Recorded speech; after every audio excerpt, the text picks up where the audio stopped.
irse a sus casas, a Tizayuca, no sé, a Chalco, Valle de Chalco, a Hidalgo, a Pachuca, en lugares más lejos, y desafortunadamente las tiene que dejar abandonadas cierto tiempo, o porque pues, simplemente no les queda, ¿no? Y esta gente, estas organizaciones aprovechan esa brecha de tiempo para meterse y pues, ahora sí que salgan. Ese es un poquito. Como te digo, lo que pasa, este fenómeno que pasa mucho en estos tiempos, que la gente pues tiene que vivir aquí con la familia y ya los fines de semana irse a sus casas, a Tizayuca, no sé, a Chalco, Valle de Chalco, a Hidalgo, a Pachuca, en lugares más lejos, y desafortunadamente las tiene que dejar abandonadas cierto tiempo, o porque pues, simplemente no les queda, ¿no?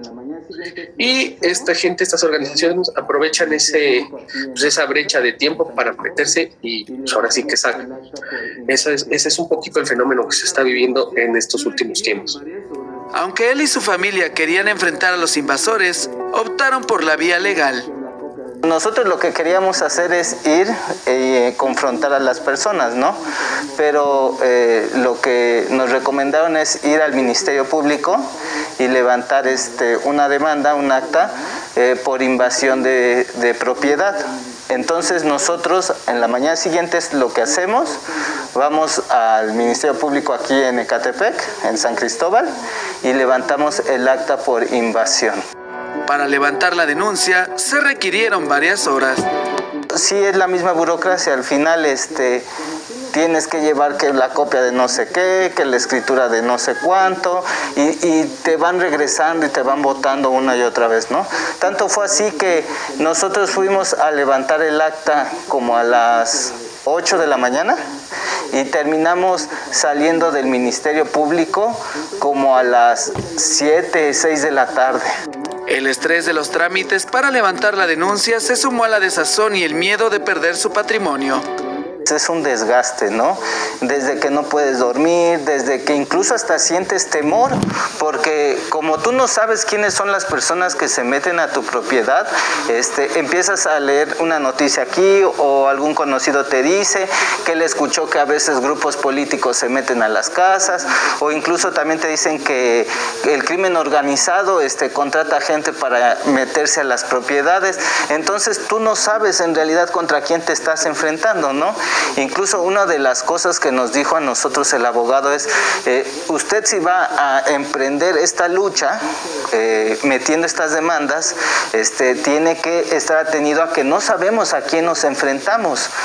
Como les digo, puede ser desde un político, puede ser desde el crimen organizado, que tú no sabes cómo van a reaccionar.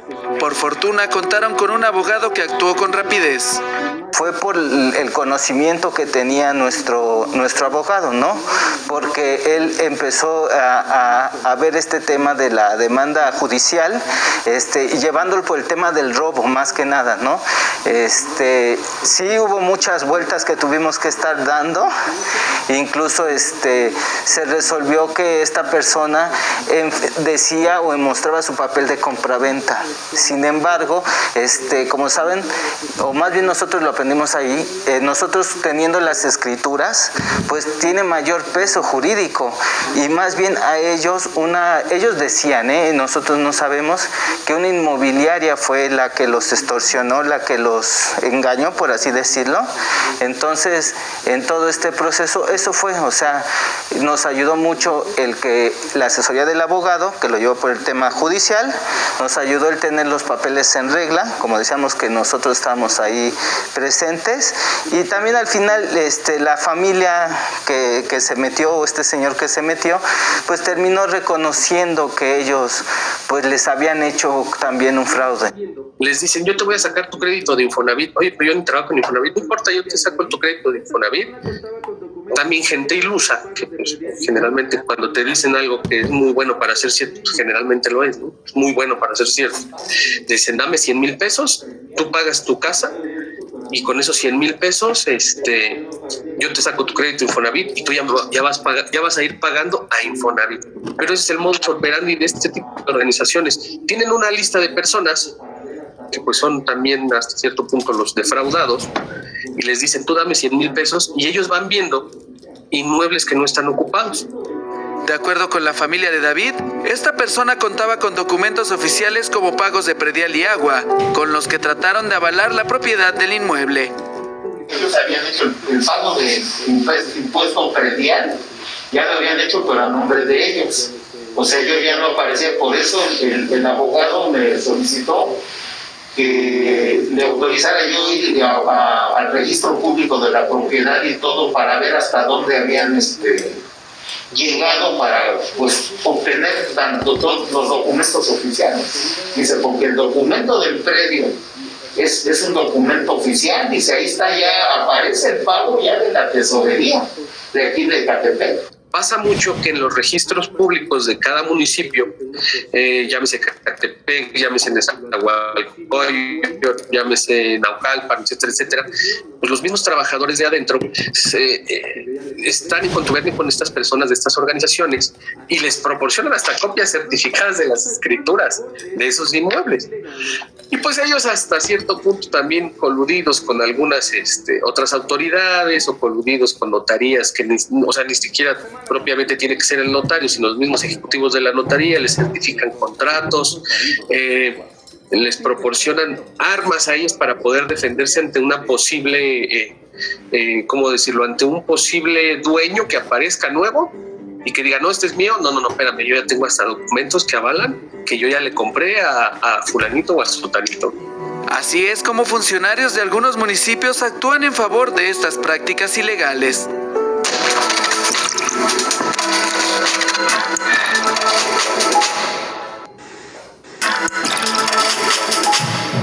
De acuerdo con el artículo 395 del Código Penal Federal, la pena por invadir un inmueble ajeno va de los 3 meses hasta los 5 años de prisión y la multa de los 50 a los 500 días de salario mínimo.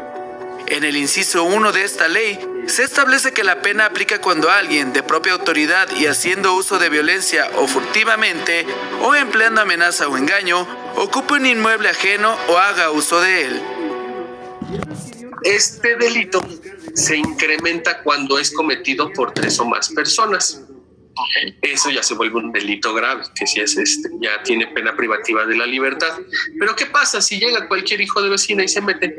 Desafortunadamente el delito no es grave. Se lleva un proceso y si se gana o se pierde, se llevará y se pagará alguna compensación a la persona y se regresará la posesión del inmueble.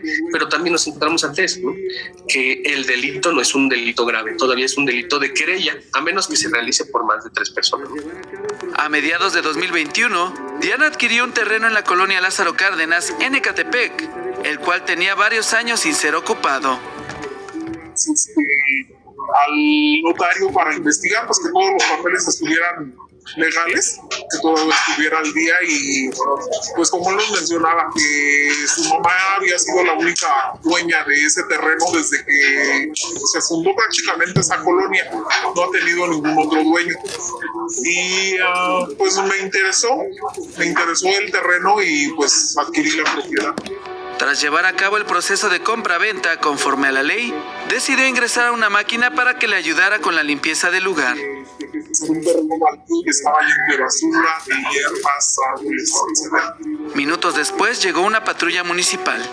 Fuimos con la maquinaria y prácticamente media hora después de que empezaron a hacer la labor de la limpieza, pasó una unidad de una patrulla por la calle y pues vio el policía que estaba yo con mi mamá fuera de la propiedad, viendo pues que la máquina estaba realizando su trabajo de limpieza y me llama el policía y me cuestiona qué hacía yo en el terreno, que si yo era la dueña o la encargada del terreno, y le dije que yo había adquirido la propiedad, que yo era la dueña.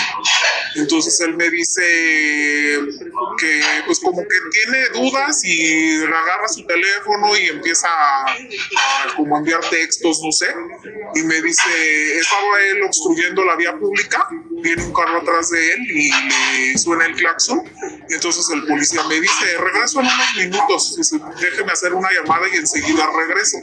Bueno, pero para esto antes me pregunta que si yo tengo cómo demostrarle que soy la dueña de la propiedad. y pues a lo cual yo le respondí que no, pues que sí, pero que no traía los documentos en el momento a la mano. Tras esto, arribó una persona que presumía ser el propietario legítimo del terreno.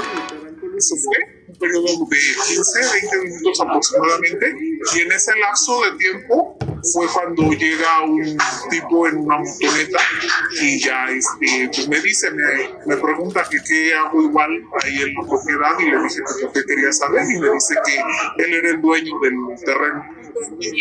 Sereno, tranquilo, y como pues todo el tiempo así con una sonrisa en la cara, como no sé, como intimidante, como algo así, pero no agresivo. De inmediato, Diana sospechó que la policía y el supuesto dueño estaban coludidos. Yo le pregunté, ¿usted es el dueño? Y me dice, sí. Le digo, ¿en dónde vive usted? ¿O quién le avisó a usted que había alguien invadiendo aquí o metiéndose en su propiedad para que usted haya llegado así inesperadamente? Porque esa no era la primera vez que yo estaba en esa propiedad. O sea, yo iba de mañana, en la tarde, en la noche, en cualquier horario, y nunca se había presentado nadie. Y justo cuando empiezan a hacer esa labor de limpieza es cuando él llega ahí, y pues sí se me hizo bastante extraño. Según el relato de Diana, esta persona no estaba sola. Vienen 5 o 6 personas más, hombres, llegan en motonetas y en un carro y le entregan los documentos a él, que supuestamente le llevaban donde él acreditaría que él era el dueño. Y llega también la persona que me vendió a mí, con los documentos también de él, y ya empezaron ahí a intercambiar palabras y ya demostrando, ¿no? Entre uno y otro, aquí están mis escrituras, yo soy el dueño real, aquí tengo todos mis papeles, mis pagos de previo, agua, luz, o sea, todos mis pagos al corriente, ¿dónde están los tuyos? Y ellos no traían más que un folder con algunos oficios ahí que aparentaban ser escrituras, que después la asesora de la persona que me vendió a mí, ella me dice que ella checó los papeles y que dice, para empezar, o sea, a la primera de simple vista se ve que los papeles son, o sea, bien falsos, ¿no? Y hasta dice, ¿pero qué crees? Dice que lo que me llama la atención que los sellos sí son del municipio, o sea, traen sellos del municipio. Y yo le dije, muéstrame algún documento en donde haya un sello ante notario público, no del municipio, de notario, pero no traía ningún sello de ninguna notaría. Gracias a la intervención de la asesora, Diana mantuvo la calma y logró llevar el asunto ante las autoridades. La asesora de bienes raíces de la persona que me vende a mí le dice al comandante que no se estaban arreglando, poniéndose de acuerdo, y le dijo que procedieran a las autoridades competentes para resolver la situación, y los invita a pasar a la delegación de San Agustín. Y ella le dice, está bien, dice, nos acompaña, y el oficial le dice, no, cada uno por su lado. Sin embargo, el presunto dueño jamás acudió a los juzgados. De los tipos que no eran los dueños reales, se fueron, nunca llegaron a la delegación. La víctima asegura que en la colonia son varias las propiedades que han sido invadidas por personas cercanas a un grupo político y que, según testigos, cuentan con un mecanismo para hacerse de las propiedades. Con un vecino de la colonia me comentó el señor que este terreno pintaba la fachada con las insignias del partido del PRD, y me dijo el señor, dice, aquí se ha dado mucho, y mucha gente de aquí, nosotros vecinos, sabemos que se están invadiendo propiedades, tanto terrenos como casas ya bien construidas, dice, por algún líder o no sé cómo llamarlo,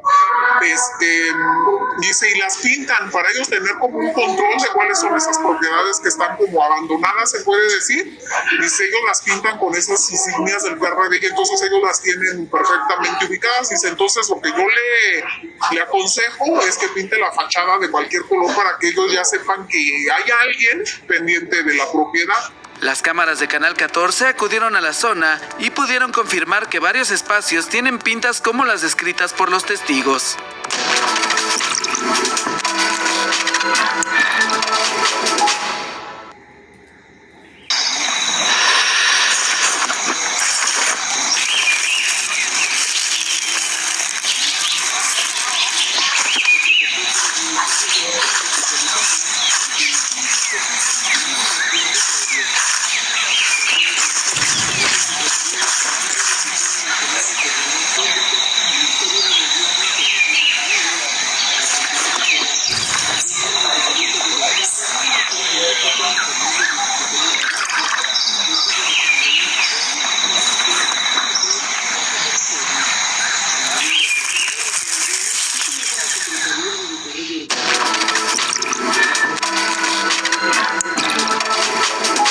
Ecatepec y los municipios de la zona metropolitana no son los únicos que sufren por la invasión de predios.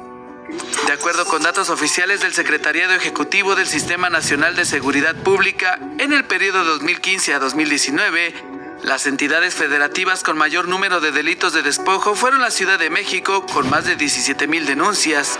Le sigue el Estado de México, Jalisco, Veracruz y Baja California. En noviembre pasado, Rafael Gómez, titular de la Secretaría de Desarrollo Urbano y Vivienda de la Ciudad de México, reconoció que la actual administración enfrenta una situación compleja por la invasión de predios en el corazón de la capital. Un tema crítico es el de la invasión de predios en el centro histórico. Tuvimos ya una mesa interinstitucional, no solo del gobierno de la ciudad, sino con el gobierno federal, porque se está afectando el patrimonio cultural de la ciudad, se está destruyendo textualmente ese patrimonio y requiere una intervención de la Fiscalía de la Ciudad de México en coordinación con la Fiscalía General de la República. Se están integrando los expedientes lo más sólido para que las carpetas de investigación puedan ser contundentes y permita detener en el corto plazo esta práctica completamente ilegal. La invasión de predios en la zona centro de la ciudad está vinculada con la Unión Tepito, la cual con lujo de violencia despoja a los ocupantes para establecer a comerciantes en estos lugares y cobrar la renta por los espacios. De acuerdo con una columna del periodista Héctor de Mauleón, que data de marzo de 2021, la lideresa Claudia Morales Reyes y su esposo Martín Rebolledo Aguilera, ex policía de la Secretaría de Seguridad Pública, son parte de una red que está detrás de la invasión y despojo de varias propiedades ubicadas en el centro de la Ciudad de México. Desde 2018, hay al menos 3 carpetas de investigación en las que se mencionan ambos nombres. En estas, se acusa al exagente de irrumpir con lujo de violencia en varios inmuebles para apropiarse de ellos. Según afirma el periodista, Rebolledo ingresó a la Secretaría de Seguridad Pública en 2005 como policía segundo y en octubre de 2014 ingresó al reclusorio Varonil Oriente, del que salió en libertad provisional bajo caución. Desde entonces, ha sido señalado en varias ocasiones por robo a transeúnte con violencia, despojo de inmuebles urbanos, daño a la propiedad, daño doloso a bienes inmuebles, tentativa de robo, lesiones culposas y violencia familiar. Sin embargo, no son los únicos que aparecen en las investigaciones por despojo en inmuebles del centro histórico. En noviembre del año pasado, el periódico Milenio publicó una investigación del periodista Armando Martínez, en la cual se menciona que un grupo vinculado a la Unión Tepito, conocido como los hidalguenses, destruye inmuebles de alto valor patrimonial y después se apodera de ellos de forma ilegal y posteriormente los ofrecen en renta para su uso comercial. Gregorio Leiva Quesada y Otón Torres Nájera, quienes tienen varias investigaciones en su contra, encabezan las invasiones junto a un grupo de personas que se encargan de intimidar a quienes ocupan estos inmuebles. Esto con el apoyo también del notario público número 6 en Hidalgo, que se encarga de avalar los supuestos movimientos de compra-venta. Sin embargo, los señalados se han deslindado de esta mafia que invade predios en la ciudad y aseguran que no se prestan para hacer negocios oscuros. Hasta el momento, no han sido llevados ante la justicia, aunque esta ya puso manos a la obra para dar con los responsables de estos despojos. De acuerdo con el abogado Fernando Magaña, la mayoría de los casos se resuelve en favor de los propietarios, aunque el dinero es el principal factor de los casos perdidos. Aquí todo depende, y no por nosotros, sino por ellos, la cuestión económica. Muchas veces la gente se desgasta tanto, como te decía, es gente que con trabajo sacó su casa de Infonavit o de Fobiste o de alguna otra o algún otro crédito, no sé, que pudieran tener o hasta bancario. Pues lo sacan en lugares lejanos porque pues para eso les alcanza su crédito. 500, 600 mil pesos, pues sacas tu casa ahí en Tizayuca, en Iztapaluca, te decía en Valle de Chalco. Entonces no tienes dinero suficiente para estar solventando los gastos de un abogado. Y si te vas pues, a la consejería jurídica, pues sí, te van a dar tu abogado de oficio y lo que tú quieras, pero pues todos sabemos que no es lo mismo. Entonces la gente se desespera tanto económica como moralmente y lo abandona. Te puedo decir que sí, un 80% de la gente recupera la posición de su inmueble, pero son casos muy específicos. Digamos que cada caso tiene su huella digital, ¿no? Hay mecanismos que ayudan a los dueños de un inmueble a protegerse de esta clase de delitos. Lo que yo siempre les recomiendo, no dejar ocioso un inmueble. Siempre estarle dando sus vueltas, siempre estar ocupándolo, siempre estar atendiéndolo, barriéndolo, pintándolo. ¿Para qué? Para que vean que no es un inmueble que está abandonado. ¿Qué es lo que busca esta gente? Algo muy importante, unión vecinal. ¿Qué es esta unión vecinal? Pues que si están viendo que está pasando algo en la casa del vecino, oye, rápido le hablo a la patrulla. Oye, rápido le hablo al dueño. Oye, rápido. Una comunicación intervecinal para que pudieran ellos mismos defenderse al momento de que algún pasado de vivo quiera cometer este tipo de hecho. En dado caso de que ya fuiste víctima de esto, inmediatamente no dejarlo ni un momento, porque luego dicen, luego voy, o ay, es que no tengo dinero. Tratar de hacer lo posible en la medida de sus posibilidades por acudir ante la autoridad correspondiente. También es importante tener todos sus documentos en regla para así evitar ser sorprendidos por estos delincuentes y mantener protegido su patrimonio, uno que seguramente usted consiguió con mucho esfuerzo y dedicación.